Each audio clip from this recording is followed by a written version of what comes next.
Good morning. This is our Parenting Principles series, and Ellen is going to lead us through a talk today on journey. And it's the journey of being a parent in this journey of educating and discipling our kids. And here at Veritas, that takes us through the grammar school, the School of Logic, the School of Rhetoric, and Amber Rose, you've done that or are doing that with 5 kids. You're not Yes. done yet. Yes. And I think what I want to focus on today is the importance of all the way keeping our eyes on the vision, what we're wanting to get out of this journey for our kids, what we feel is God's call on their life for them as individuals and on us as parents as we guide and train our kids.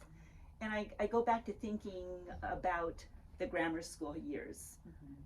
All my grandchildren, I only have one left down there, but it's that time that kids are acquiring knowledge and they're gaining facts, and with faith, they're gaining the facts and knowledge about their faith as well. And it's a time when parents are in loving authority with their kids, and you're just giving your kids a lot of information about a lot of things. Then we move into that school of logic where it becomes more about understanding. They're arguing, they're comparing, they're thinking for themselves, and as parents, we're giving them a little wider berth by which to try things and to experience life on their own and to make choices that sometimes lead to poor consequences, but we're giving them more room, but we're still in loving authority, but our role is changing. And then by the time they're in the School of Rhetoric, it's really that time where they're acquiring wisdom. They're learning how to walk out what they know to be true, done in expression and in their actions and what they're doing. And our role as parents, again, in this journey changes. We need to morph more into a coach, a cheerleader. We're gaining a relationship with our kids that's a friendship, not like a peer friendship, but we're gaining this a different role with them that's going to last into adulthood. We're still in loving authority, however.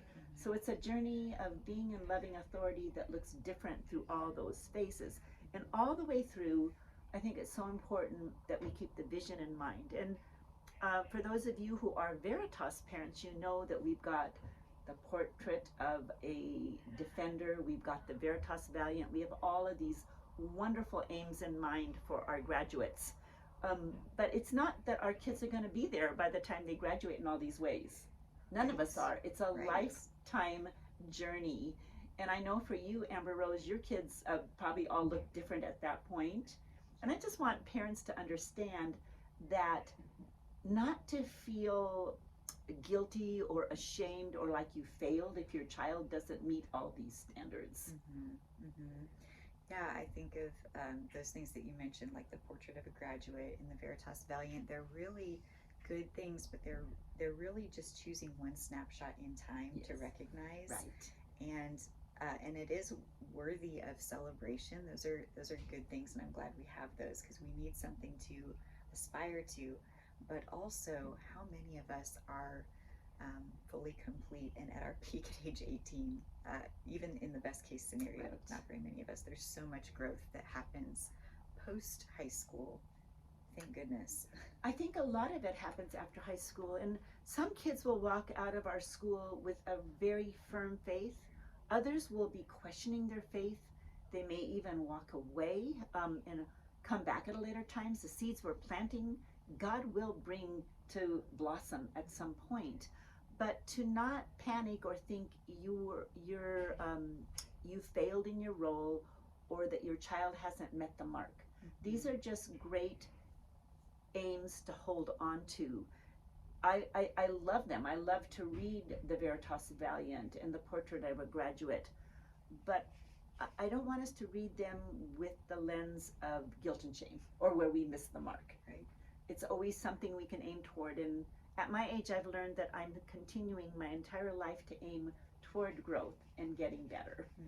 As we walk through this journey, I think there's a few key principles to keep in mind. There's actually several. I'm just going to mention a few today, but for one of them, in this culture that's changed today, we're in a culture where there's little agreement, there's so much conflict and just discord happening, and it's breeding this anxious culture.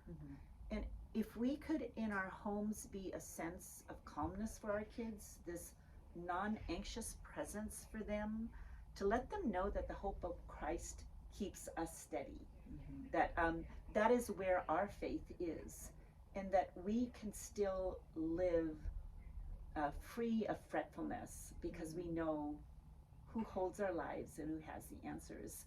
And being that presence for our kids in this culture is really important so that they too can learn to live not from an anxious state, but from a point of freedom from that. Such an important piece for our kids, because anxiety has become so commonplace, and yet it prevents flourishing.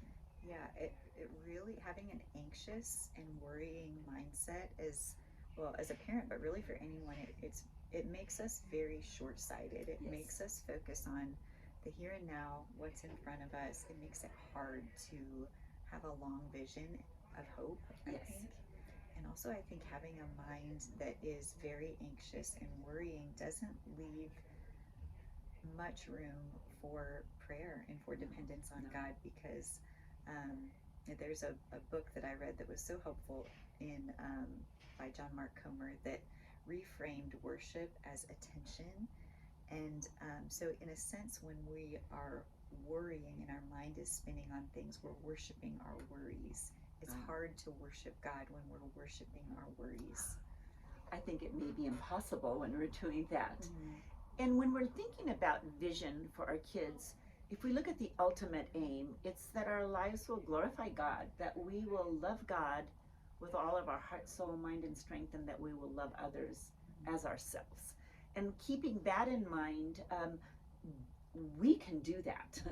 We can be successful in that when that becomes our highest aim. But part of that means we have to fight the fierce pull of individualism that our culture lures our kids into. It's all about me, and when they fall into this idea that it's about me, they easily fall prey to wanting what's easy, wanting what's comfortable, what feels safe to them, and all of that diminishes what God has in mind for them. Just because something is hard and uncomfortable doesn't mean it's wrong. Just because something's hard and uncomfortable doesn't mean there's something wrong with them. That learning to be focused on other people is such an important piece of teaching our kids service, of teaching them to put their focus off their own selves, is a really important part of this journey of flourishing.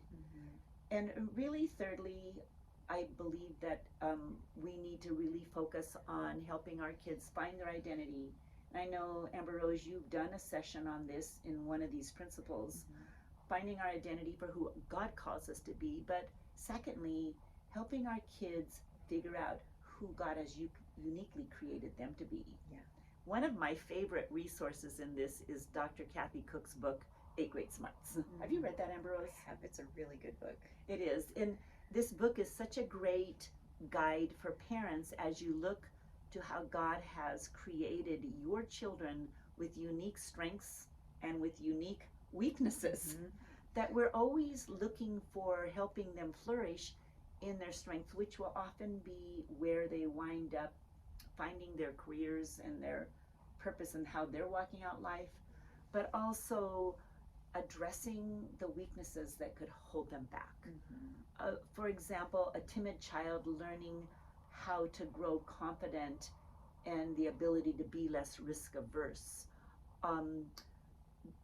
Or the child that's very sensitive, that they grow in just resilience, that they're not held back and always concerned about everything that's happening to them.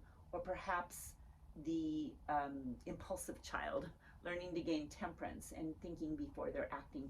These are important character qualities that all of our kids need to learn.